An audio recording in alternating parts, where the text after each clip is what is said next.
Il existe certains lieux qui ne sont pas faits pour être visités. Des endroits oubliés des cartes, mais gravés dans les cauchemars de ceux qui y ont mis les pieds.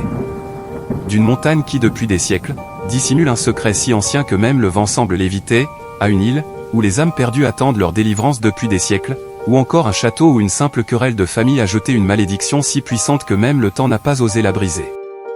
Dans cette vidéo, nous allons pénétrer les 5 lieux les plus maudits de la planète, des endroits où la mort n'est pas une fin, mais un piège éternel. Si vous n'êtes pas encore abonné à la chaîne, je vous invite à le faire et à nous lâcher un gros pouce bleu.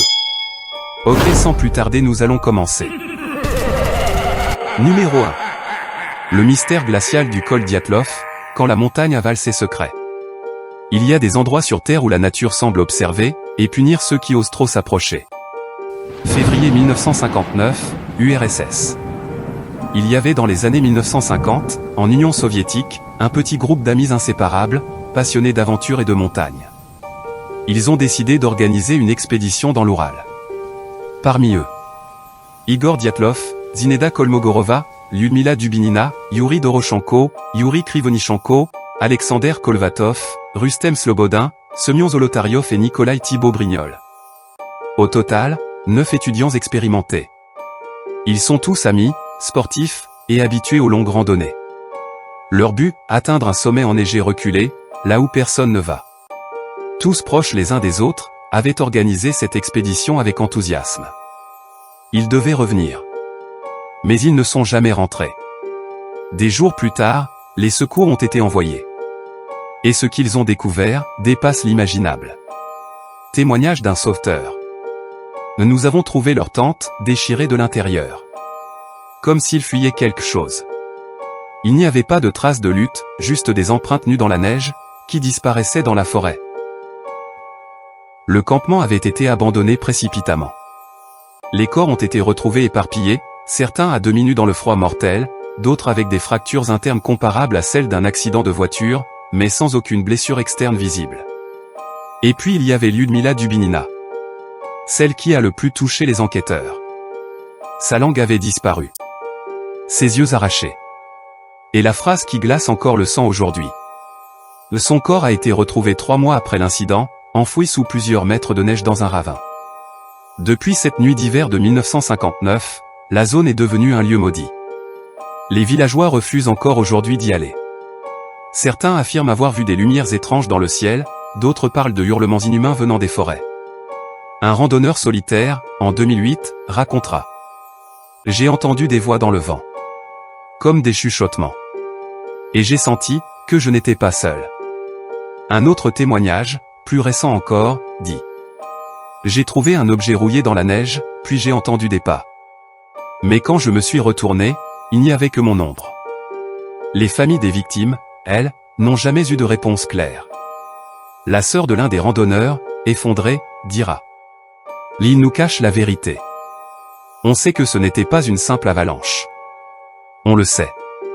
Depuis cet incident, cette montagne est évitée comme la peste. Même les plus courageux refusent d'y poser le pied. Certains randonneurs qui ont osé s'en approcher se sont perdus mystérieusement. D'autres sont revenus en disant « Quelque chose vit là-bas. » Et ce n'est pas humain. 9 jeunes, liés par l'amitié, par la passion de l'aventure. Une expédition qui se transforme en cauchemar. Et un endroit que même le temps n'ose pas effacer. Au fait, vous avez remarqué ? Ils étaient 10 au départ, mais on ne parle que de 9 corps retrouvés. Non, ce n'est pas une erreur. C'est juste Yuri Yudin, le plus chanceux du groupe. Il a eu mal au dos, a fait demi-tour. Et il a littéralement échappé à la mort. Comme quoi, parfois, le destin protège sans prévenir. Numéro 2. L'île de Poveglia en Italie. Le purgatoire des âmes perdues. Au large de Venise, il existe une île dont personne ne veut. Un bout de terre que même les pêcheurs contournent, comme si ses eaux étaient maudites. Cette île, c'est Poveglia. Et ceux qui y ont mis les pieds, n'en sont jamais vraiment revenus. Tout commence au XVIIIe siècle, lorsque la peste frappe l'Italie de plein fouet. Poveglia devient alors un cimetière à ciel ouvert. Les malades, les mourants, et les cadavres. On les jette ici, sans pitié, sans cercueil. Certains étaient encore vivants lorsqu'on les recouvrait de chaux et de flammes. La chaux vive, appelée aussi oxyde de calcium, était utilisée pour recouvrir les corps afin d'accélérer leur décomposition. Mais si on en verse sur une personne encore vivante, ou pas totalement morte, les effets sont terrifiants. Elle brûle la peau, et au contact de l'humidité, la chaux produit une réaction chimique très violente. Elle chauffe, brûle la chair et provoque des douleurs atroces. C'était le cas à Poveglia. Des milliers de cris, des agonies étouffées par la fumée. On raconte que la terre elle-même serait faite de cendres humaines. Mais l'horreur ne s'arrête pas là. Au début du XXe siècle, un hôpital psychiatrique y est installé. On y soignait les malades mentaux, mais les méthodes étaient souvent cruelles. Le médecin en chef, obsédé par les expériences, aurait pratiqué des lobotomies à vif. Lobotomie est une opération médicale brutale visant à enlever ou couper des parties du cerveau. Il pratiqua jusqu'au jour où, il est devenu fou à son tour, il se serait jeté du haut du clocher, hurlant que les esprits le poursuivaient. Depuis, interdiction formelle d'y accéder. Les gardes-côtes veillent. Et pourtant, certains curieux ont tenté l'exploration. En 2006, une équipe de chasseurs de fantômes a exploré l'île. L'un d'eux, Marco, aurait soudain hurlé, disant qu'une force invisible lui serrait la gorge. Effrayés, ils sont partis sans jamais publier leurs vidéos. En 2014, un couple de touristes britanniques a raconté avoir entendu des cris d'agonie et vu une silhouette blanche disparaître dans la brume, alors qu'ils étaient sur le bord de l'île. Et même les pêcheurs refusent de jeter leurs filets près de l'île. Ils disent que ce qu'on y remonte, n'est pas toujours des poissons. Certains pêcheurs affirment avoir trouvé des restes humains dans leurs filets. Aujourd'hui encore, l'île est fermée au public. Les rares courageux qui s'en approchent repartent avec une sensation étrange, comme si quelque chose les suivait. Des voix sans visage, des ombres sans corps, et une atmosphère, qui vous serre la poitrine. Alors, simple légende ou enfer réel oublié par le temps? Le numéro 3. La forêt maudite. Japon. Quand on entend parler du Japon, on pense toujours à ça. Katon, Gouka Mekkeku.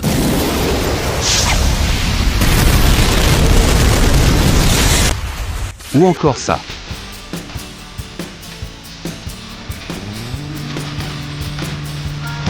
Sans oublier ça. Un pays parfait, entre tradition et technologie, où tout fonctionne dans l'harmonie et la beauté. On oublie souvent de mentionner un lieu. Oui, car au pied du majestueux mont Fuji, dans un coin reculé, se trouve un lieu que les Japonais eux-mêmes évitent d'évoquer. Une forêt. Dense. Silencieuse. Presque irréelle. Son nom. Aokigahara. Mais on la surnomme plus souvent la forêt des suicides. Une mer d'arbres où le silence est si profond qu'on dit qu'il absorbe les sons. Où les compas perdent le nord, où les téléphones cessent de capter, comme si la forêt refusait toute communication avec l'extérieur. Des sentiers disparaissent entre les racines, et partout, on trouve des cordes accrochées aux arbres, laissées par ceux qui ont hésité, avant de faire le choix ultime. Certains viennent ici en silence, sans prévenir personne. Ils laissent une lettre, un sac, parfois une photo, puis s'enfoncent dans les bois. Et souvent, ne reviennent jamais. Chaque année, les autorités patrouillent la forêt pour retrouver les corps. Mais ils ne trouvent pas tout. Aokigahara garde ses secrets. Certains squelettes sont découverts par hasard, des mois, voire des années plus tard. Malgré les efforts du gouvernement pour limiter l'accès ou retirer les panneaux, le lieu continue d'attirer ceux qui n'en peuvent plus. Et les chiffres parlent d'eux-mêmes. En 2022, 42 corps ont été retrouvés dans la forêt. En 2023, on en comptait 52, une augmentation marquée chez les jeunes. En 2024, 47 décès y ont été recensés. Et pour cette année on a déjà découvert 31 corps, et l'année n'est pas terminée. Mais l'année la plus noire reste 2004, où les autorités ont officiellement recensé 108 suicides dans Aokigahara. Pourquoi cet endroit attire-t-il autant les âmes perdues? La pression sociale très forte au Japon, le tabou autour des problèmes mentaux, l'isolement, la solitude, mais aussi, la réputation du lieu lui-même. Car Aokigahara est devenu un symbole. Un endroit où l'on va pour disparaître en silence. Et peut-être, ne plus jamais être retrouvé. Numéro 4. L'île des poupées, Xochimilco, Mexique. À quelques kilomètres seulement du tumulte de Mexico, entre les canaux paisibles de Xochimilco, se cache un lieu dont le nom seul suffit à glacer le sang. La Isla de las Muncas. Autrement dit, l'île des poupées. Un endroit que les habitants du coin évitent soigneusement. Pas par superstition, mais par expérience. Car ici, le silence est brisé par des murmures sans voix. Un endroit rempli de poupées, toutes plus effrayantes les unes que les autres, figées comme les témoins d'une scène indescriptible que personne n'ose raconter à voix haute. L'histoire de cet endroit commence avec un homme simple nommé Don Julian, un homme au cœur bon, dont la vie bascula le jour où il trouva une étrange poupée flottant près de l'île.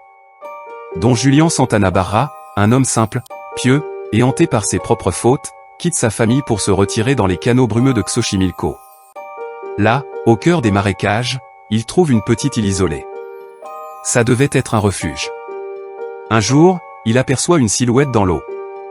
Le corps d'une jeune fille, sans nom, sans histoire, retrouvée noyée près de son embarcadère.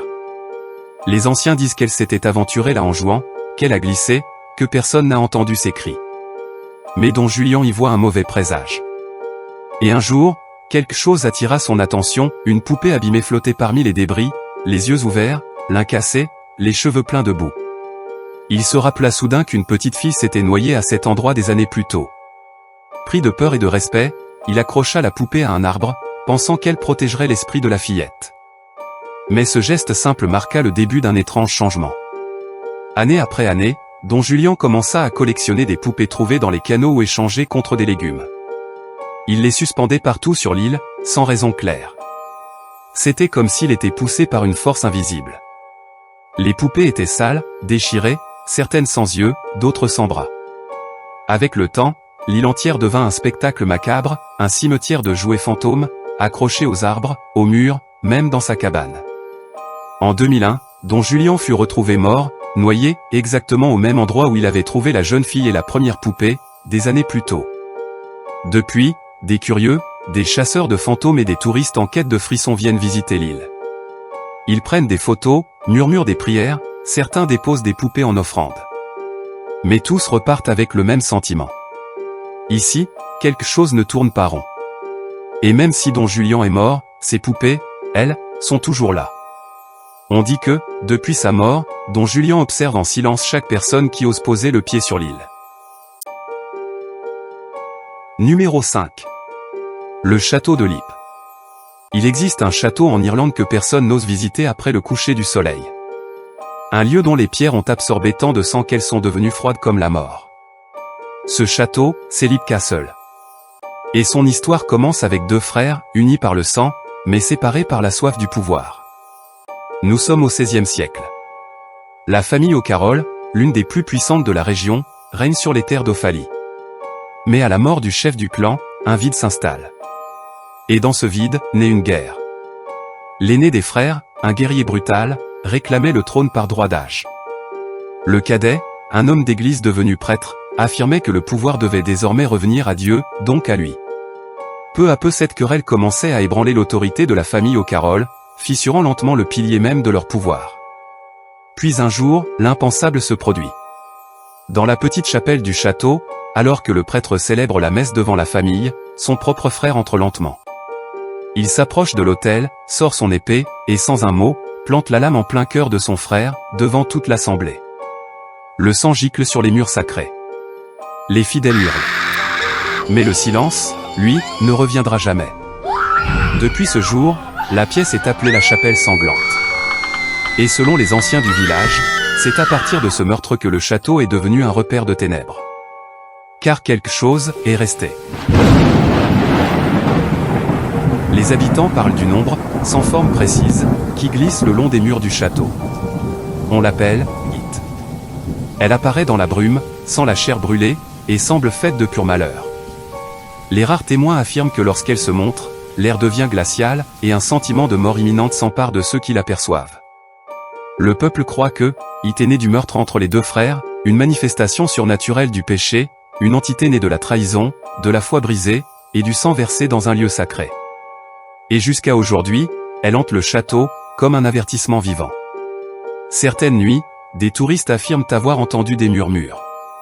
D'autres ont senti une main glaciale se poser sur leur épaule alors qu'ils étaient seuls.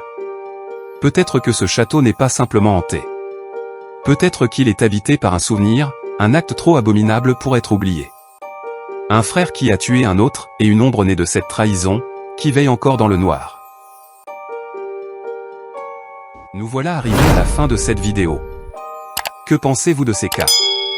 Dites-le nous en commentaire, et à plus pour une prochaine vidéo dans le fichier mystérieux.